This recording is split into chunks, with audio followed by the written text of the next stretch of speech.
Faut-il redonner vie à l'ancien Now, port for d'embarquement today des on esclaves our au grand angle, Congo the Brazzaville, resurrection of il the fait old port son of chemin et Loango, l'objectif where eh bien, slaves were serait d'en shipped faire un off to other site places qui attire across des the globe. personnes That's here friandes in d'histoire. Congo. Right now, the Suivant idea is notre to make a guide perfect Serge tourist Kofi, destination qui est for allé donc those à la fond of découverte rich history. de ce port, de ce And site historique. here's a report by Sage Kofi. On this historic site, there was trade of a certain kind. It was from here that the slaves of the Loango Kingdom, a state in the coast of Central Africa that was founded at the turn of 15th century and abolished in 1885, began their journey. The Loango port is located some 25 kilometers off Point Noir, the economic capital of Congo. It still has remnants vestiges that reflect the passage of millions of slaves. But now fallen into disuse, the site does not interest much world except a few curious people who come to discover the place.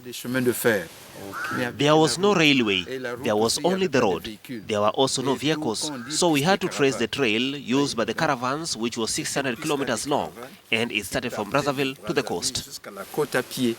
Some of the historical relics of the slave trade at Loango did not, however, stand up to the test of time. The stele, symbolizing the departure of the caravans and the great market of all the transactions built by the explorer Pierre Sarovagnan of Brazza, has already collapsed. In this place, the enslaved slaves made 7 turns around the tree of forgetfulness for the women or the girls, and 9 turns for the men. The return tree, which symbolized a possible return of the spirit of the deceased to the country, is also no longer alive. I'm really upset because the site is abandoned. It was a place that had to be maintained to make history live. In other countries such as Senegal, the site of former slave ports is well maintained.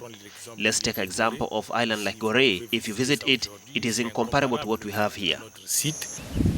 With the disappearance of these historical monuments, a part of African history has perished before the eyes of historians and those of the descendants of slaves in search of identity.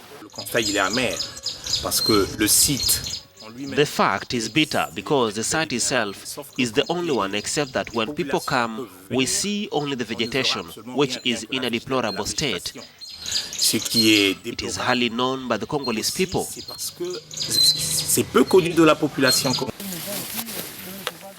Although somewhat late, a project to upgrade the former Loango slavery port is in progress to put an end to these abandoned historical relics.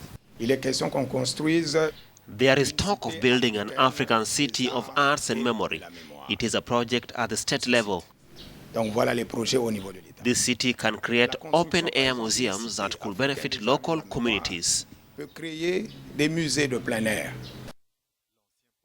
As the Africanews correspondent explains, the former slave port will enable future generations to remember easily the history of the region.